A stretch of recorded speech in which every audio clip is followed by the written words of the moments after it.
Radio. Greetings, America. This is your Marine Radio correspondent, Staff Sergeant Vince Lonergan of St. Paul, Minnesota, speaking to you from aboard an LSM in a Western Pacific-bound convoy. From the rolling, plunging forward living and mess compartment of this compact little landing ship, we're conducting the first in a new series of chats with Navy crew members and United States Marines.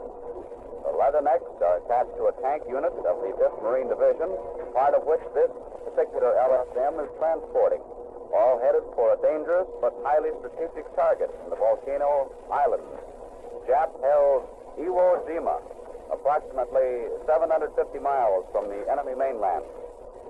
As these Marines of the 5th Division approach enemy shores, what are their thoughts?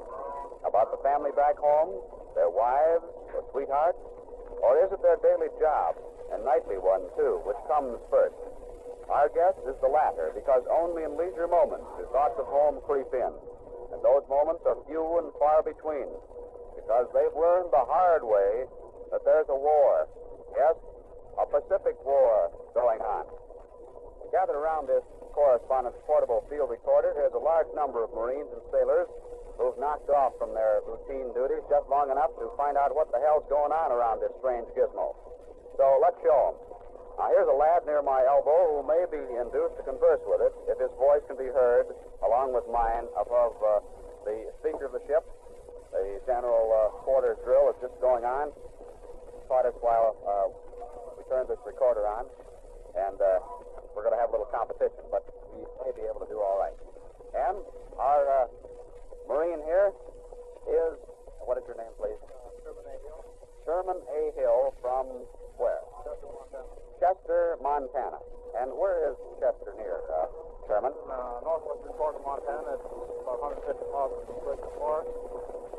Close Havre. It's about halfway between Havre and Great Falls. Between Havre and Great Falls in Montana. Yes. The town of Chester. What's the population there, Sherman? It's a small town. It's about 400 population, I guess, located on the Great Plains there. My, what a nice, pleasant, little, peaceful place. I'd like to be there now myself, wouldn't you? I sure would, too. I can understand why you would. You got a radio station there? Well, no, it's not quite large enough to have a radio station. You have one nearby, though, huh? Oh, yeah, we have one nearby. Well, that's where they'll be hearing this program in a short while. Would you like to tell us a little bit about your hometown background, Sherman? School attended in or near Chester, Montana? Well, I went to grammar school at about 15 miles from Chester. It's a little country school. We had about 10 pupils in the school, I guess. Oh, how nice. And conservative. Conservative is right. And I attended high school in Chester. In Chester. I only finished it 3 years, though. Well, perhaps you'll be able to complete that last year after the war, huh? Well, I intend to. Were you taken out of school when you enlisted Yes, in the Marine Corps? I left school and went to work on the farm. Oh, I see. Near Chester, Montana. Yeah. Well, did you have any other civilian jobs outside of farming before you came in the service? Well, I worked for various concerns around there, school of contracting. Would you like to mention some of them for whom you worked? No, I can't think of any right now, but Can't think for of the any. moment. Uh-huh. Well, when did you enlist, Sherman? Well, it was November 1943. And where was that? At Butte, Montana. In Butte, I Montana. enlisted in Great Falls, but I was inducted in Butte. You came in through selective service, did you? That's right. So I took And, a local board. They placed you in the Marine Corps. Well, I volunteered for the Marine Oh, Corps. you so I almost volunteered. had to. Oh, you volunteered for the Marine Corps. That's right. Uh-huh. And when was that now? November 1943. November of 1943. Would you like to give us a little background of the history on the posts of the Marine Corps where you've served and the various types of duties? I took my booth training at the Marine Corps base in San Diego. That's a very nice training base. And then where did you go? To Jack's Farm. That's the tank farm near San Diego? That's, north of San Diego. Uh-huh. Did you volunteer for tank training? Well, no, it kind of drafted me into that. They kind of drafted you. Yeah, they did. I would have liked sea school, but they didn't see it my way. I want 3 volunteers, you, and you. That's right. Whole setup. Well, are you sorry? Well, no, I'm not. I like it. You like it, huh? Yes, very well. Did you have any exciting or outstanding incidents during your tank training at Jack's Farm? No, I can't think of any right now, except the first time I was out on the LSM, I walked up in the morning, which is a little dark outside yet. Walked up and slapped the fellow on the back and said, "Smell them hotcakes cooking." Turned it on, and it happened to be one of our lieutenants. They almost got exciting then, but except for that, I can't think of anything. Happened to be one of your lieutenants. Yeah, Oh, brother. How about brothers or sisters in the service? Have you any? Well, no, I haven't any. I just have one sister. One sister. She's at home, is she? At home, yeah. Has she worked there in Chester? Well, I don't know what she's doing right now. I haven't heard from her for a couple of months. Well, how old is she? We might be able to glean something from her age. About 20, I guess. About 20. Well, we'll give you 3 guesses. What is she doing? Well, 20 years old, huh? Have you got any relatives in the service, Sherman? Oh, yes. I got quite a few cousins in the Navy. Uh-huh. Just seem to prefer the Marines. I don't know. What is your dad doing? He's on a business right now in Ohio. Uh-huh. And what is his occupation? He's runs a ranch. Runs a ranch near Chester. What's his first name? Horace. Horace Hill. Now, this is your initial cruise overseas, I understand, and your first stopover after you left San Diego was in Hawaii. That's right. And you spent a few months there in training and so on and so forth with the 5th Marine Division. Would you like to tell us about the happenings there in Hawaii? Anything outstanding? Well, we didn't have many experiences in Hawaii, mostly training. We got around and saw most of the island. Uh-huh. Fairly nice island. It's not what I expected, though. Not what the little booklet said about it, huh? No, not exactly. I guess most of the servicemen feel that way about various places they visit while in the service, and they don't pan out like they have read about them in previous days gone by. Oh, I'll take the town of Chester anytime. That wasn't a torpedo that just came in the bulkhead. A guy by the name of Panza just dropped the bench. Well, Gene Field continues to give us a little competition. Let's get on with our little interview here, Sherman. What's the name of your tank? And what is Southern Belle is her name. Southern Belle? That's C-E-double-L-E, is it? That's right. And what is your particular job entail in its upkeep and operation? What is your job? I'm the loader, the assistant gunner. You're assistant gunner in the Southern Belle tank of this tank unit.